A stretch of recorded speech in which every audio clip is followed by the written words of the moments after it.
a little bit about my journey. I have a unique journey. I went from architect to outer space architect. And I first want to share with you something that one of my favorite professors, when I was studying architecture at university, told me. He said that most architects, and actually most people, are standing on a tightrope. They are struggling to find their balance. They have a lot of people on their right and on their left, and they're just trying to find their place on that tightrope. But the interesting thing is that if they'll take just one step away from that tightrope, they'll find a whole new world that is just for them. So that resonated with me, and I thought that for me to get off that tightrope is to find my personal niche, to find that something that I was especially good at, where I wouldn't have that much competition. So my journey is from architect to space architect, but actually it doesn't look like that. It kind of looks like this. And to be honest with you, it was like this. I knew I wanted to do something different, but I didn't know what it was yet. So about 2 years ago, I thought it was time to stop working for other people, for other architects, and open my own studio. It was then when I felt ready because I was able.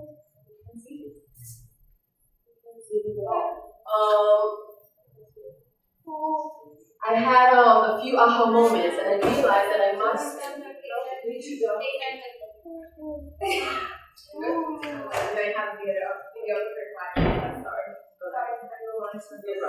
So I wanted to open my own firm because I had a few aha moments.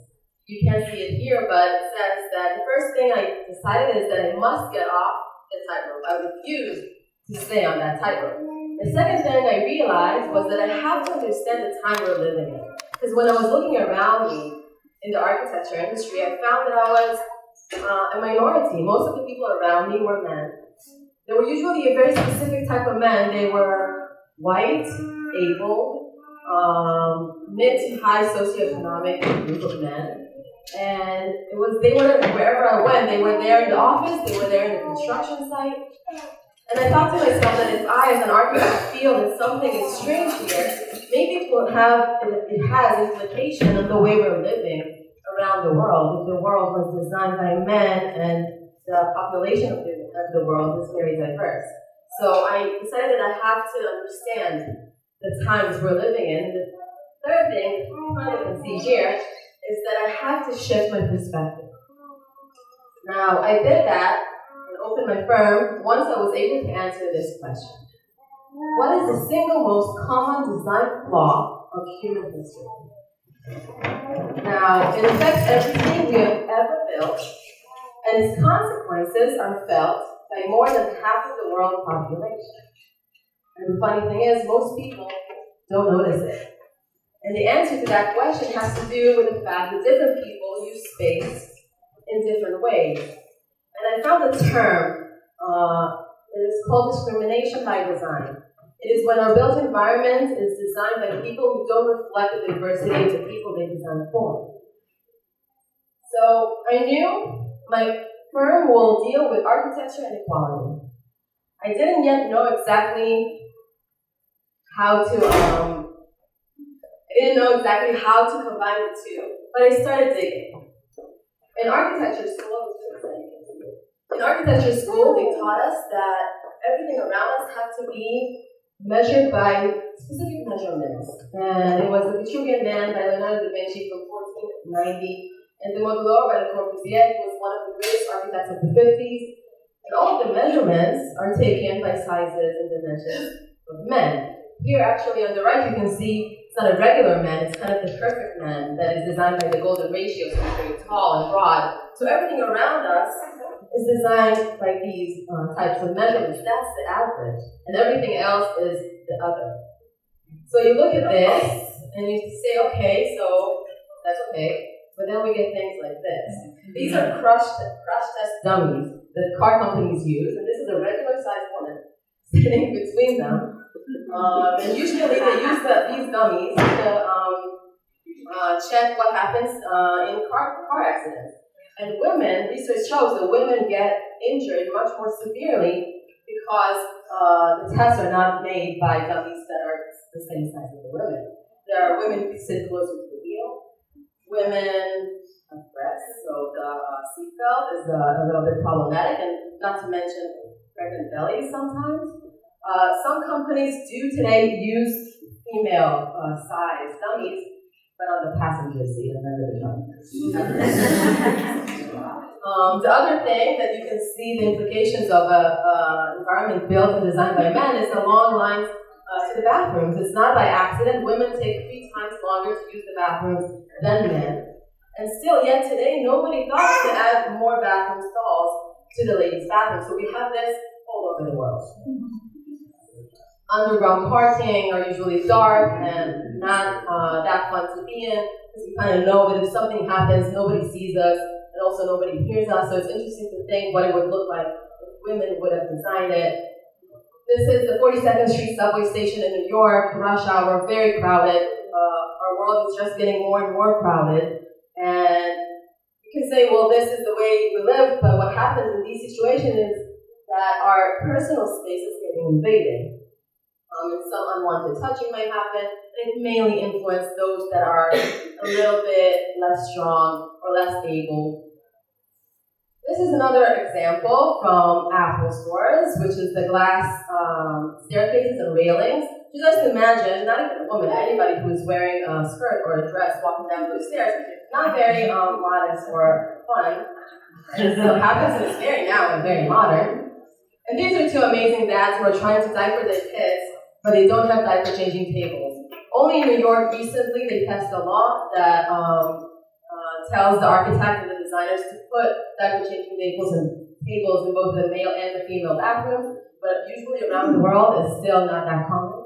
So I go around looking for signs like this, and better yet for signs like this, and I can't really find them, at least not yet. You can't see here, but this is a block. We can't see? Okay.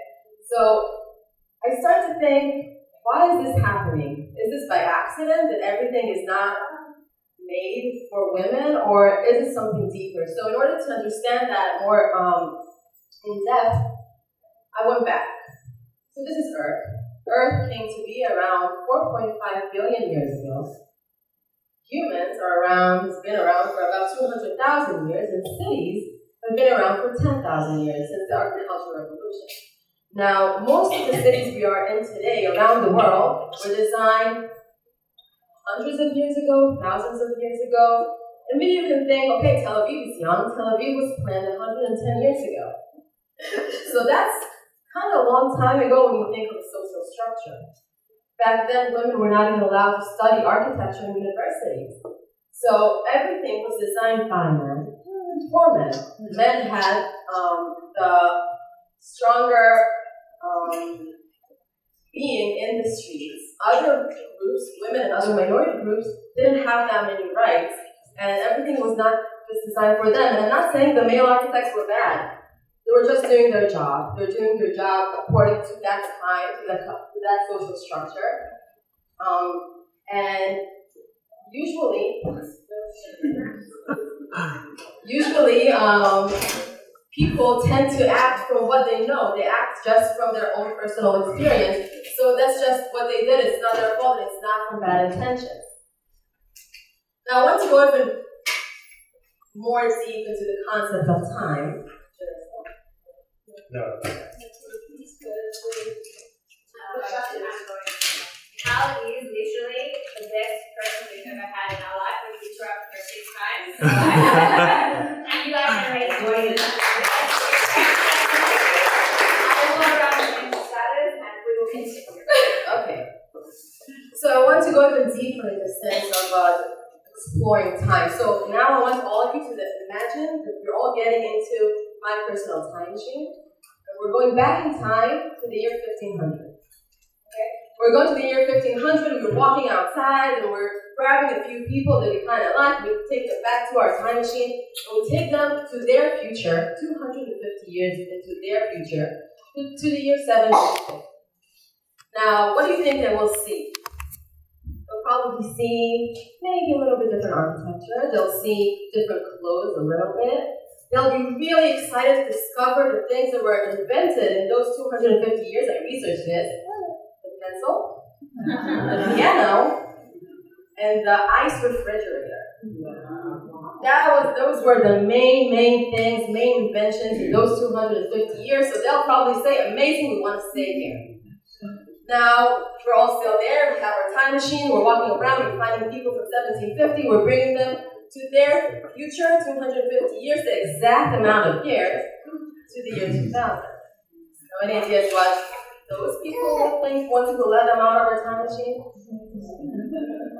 So they'll probably see big birds of metal flying over their heads. They'll hear the traffic. They'll see skyscrapers.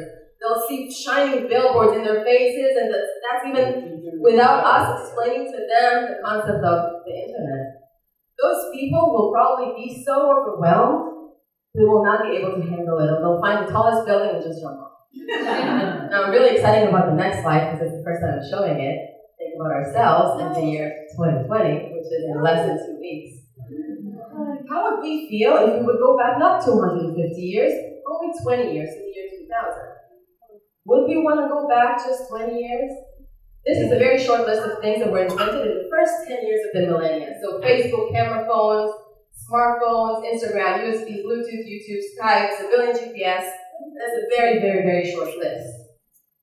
Probably we would be able to survive without those things, but I don't think our life will be as comfortable as we have it today. The point of this is this graph. We're usually looking at our life in a very linear way. We think that the way that things were is the same way things will be. We all think that we've been here on this planet for a few decades, so we know the way things are going. And the reality is that if we're thinking in a linear sequence, which is 1, 2, 3, 4, the world changes exponentially, which is 1, 2, 4, 16. Every day, the amount of change is double than the day before. So the reality is we find ourselves up there on that graph, and the delta between the way we thought things will be and the way things are actually happening is our surprise factors. And that is a really big issue when we're trying to adjust to change, especially when we're talking about architecture. That is a very slow-moving industry because everything takes a long time to plan and design. So my conclusion is fast world, slow architecture. Skyscrapers are usually take between 8 to 12 years to plan, design, and build. So think about the amount of time it takes a neighborhood or a city or even a new country maybe.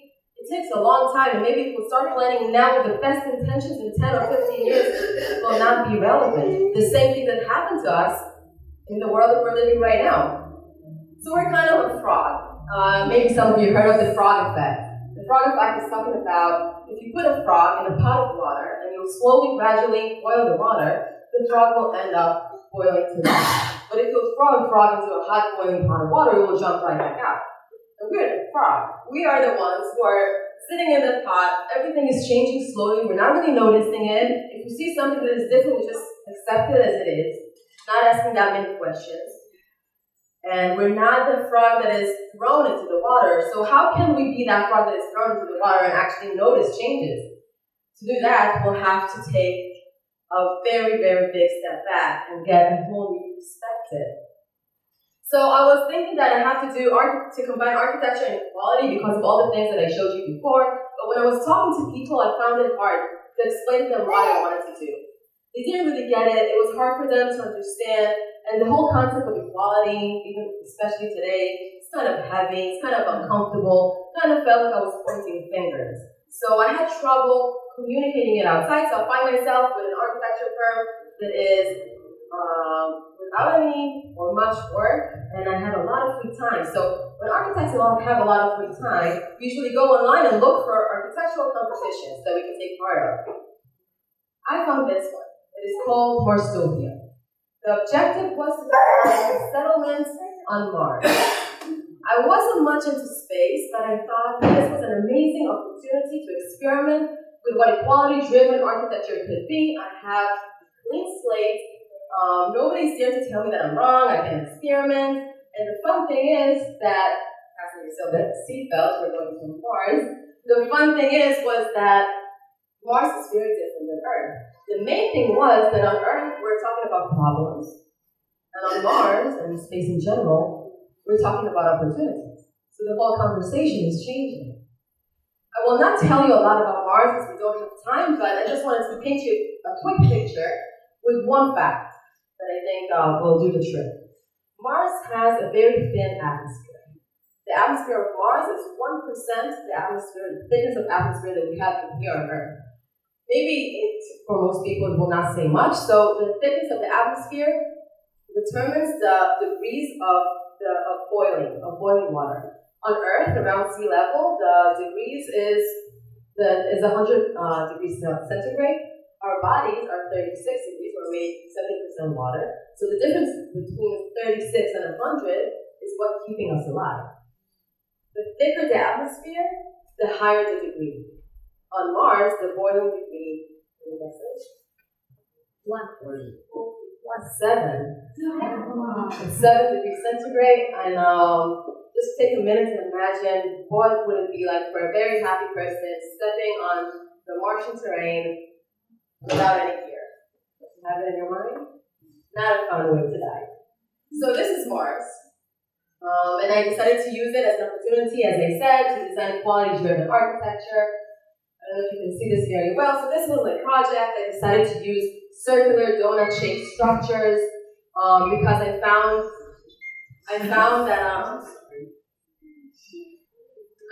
that circular shapes are very good for protection against danger. It was used back in history. It is also a very equal way to gather. Usually when we sit around a table or sit around a campfire, we all have an equal seat. Same here, everyone can get an equal and even piece. See that? We have to make artificial habitat when we live on Mars because we have to control the oxygen, the temperature, and even the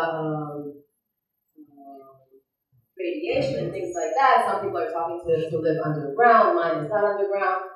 One of the other fun facts about Mars is that it has 38% gravity. Everything weighs about a third. So I was thinking to myself, if I'm trying to do architecture that has to do with gender equality or equality-driven architecture, we've been traveling up vertically inside buildings for years and years in elevators and staircases. They're usually closed spaces that sometimes are not very comfortable for different kinds of people to hang out in. They're kind of stuck there for a few seconds or a few minutes. So I was thinking maybe the Martian low gravity can help me solve that. So I put machines that I call suction boosters in ceiling corners, and people can now jump from floor to floor. Now, if I have that on Mars, maybe it's about time we can try to find a new solution other than elevators and staircases here on Earth. These are my Martians. You see Marty and Martians. And those are kind of my thoughts about how people would look through evolution after being in Mars. So they'll have probably very muscular legs because they're jumping from floor to floor. Their lungs may be bigger. They have a bigger chest because maybe they have to inhale more oxygen or store more oxygen. And maybe, just maybe, women and men will have more equal jobs or roles in society that through evolution they will not have to be different in sizes. They're also taller because the lack of gravity allows our skeletons to stretch up. So I called my project Mars is More because I thought it is. I thought that after talking to people about my Martian project and my quality-driven architecture on Mars, they were much more eager to listen, especially when you talk to men about space. They're happy to hear about that. And so I found that loophole how to talk about equality to people on Earth. And they're always very happy to hear, to listen, to engage in the conversation. And I really discovered that it works not only about architecture, it works when you talk about religion, when you talk about race. Kind of any topic, when you put it on Mars, from things that happen to what would be, and we're shifting the conversation to an optimistic and futuristic conversation, it makes everything much easier to talk about. So taking problems or changing from solving problems on Earth to Martian opportunities. Another thing that happened was I noticed that the lack of resources and extreme conditions in space is the very thing that generates innovation. I mean, high-tech companies are using hackathons, which is events that they put a lot of people in a small room for a short amount of time, and they tell them to solve a really, really complicated problem, and then they come up with really brilliant ideas. So the same thing happens when we're trying to talk about architecture or design in a very, very extreme situation and conditions. So kind of this was my conclusion. Don't blame a clown for acting like a clown. Ask yourself, why do you keep going to the circus? So my circus was Earth, or Earth when I was trying to talk about equality. And instead of trying to go with my head against the wall, I went around it, or did a very, very, very long trip around it all the way through space. So my equation was incomplete. It actually should be architecture, innovation, and equality. My innovations come from space. Because even in the space industry, where there are the most amazing, optimistic, happy people, it's still very much not equal. The majority of people there are also men. You can kind of see it when you look at the International Space Station. I know you're probably thinking that space and space stations and spaceships are really, really futuristic and clean. No, it actually looks like this. This is a picture that was taken from the space station that is orbiting around Earth right now. A few weeks ago, this is astronaut Jessica Meir and astronaut Luca Parmitano, and they're both looking outside the window. And I want you to notice this blue bar on the floor there. It's actually not really the floor because they're floating around and nothing is up and down. All through the International Space Station, there are these bars that help the astronauts to anchor themselves in place. Now, if you would notice, and I checked this, if Jessica would stare out the window and try to anchor her feet under that bar, her eyes will not reach the window. This is the height difference between Jessica and Luca. And they're trying, they're doing good work, but there's a lot of work to be done. The International Space Station was started to be designed in 1984. It was completely assembled in around 2000. So again, different social structure. Back then, astronauts were only people that were pilots, and women were not allowed to be pilots some time ago. So that's why it looks like this, and it's okay, but it has to change. It has to change quickly. I want to end with this. The one thing that is on the International Space Station that is not there for efficiency, but purely for the well-being of the astronauts, is this dome. It's called the cupola. And it's there for the astronauts to just hang out and look outside at Earth. And when I was talking about perspective and shifting perspective, the astronauts say that they experience a really strong shift in perspective. This is astronaut Scott Kelly. I met him last year. He has been to space in the space station for almost a full year. He was also part of the NASA's twin study. And him and everyone else says that they experience something that has an actual term, a psychological term. It's called the overview effect. They say that when they look at Earth, now imagine they're orbiting Earth 16 times a day. 16 times they go from day to night. Every 90 minutes approximately, it goes from dark to light. And since they travel so fast, they can see actually natural changes or natural phenomena happening on Earth live in front of their eyes. So they say that they see vapor from the salt deserts in Africa rising. They see them forming clouds, and they see them moving with the winds and dropping down with rain on the Amazon forest in South America, and they can see it in one glance because they travel so fast around Earth. And they say that when they look at Earth from that perspective and from that distance, they see that they don't have borders. They actually look at Earth as a very precious little blue ball that they feel a sense of urgency to protect. They look at it as one unit that works together. And when they see it at nighttime, first of all, they see the blue ring around it, which is our atmosphere. It's very, very thin, and this is the only thing that is keeping us alive. And they also see the human technology. They see the human power when they look at it at night, because they see the way we settle, they see the lights. And these are the things that you didn't see before, maybe with the aha moments. I want to leave you with the thought that maybe you should also consider to refuse to walk on that tightrope and discover a lot of room outside of it. You should all understand the times we're living in, not just to know, but also to be able to question everything.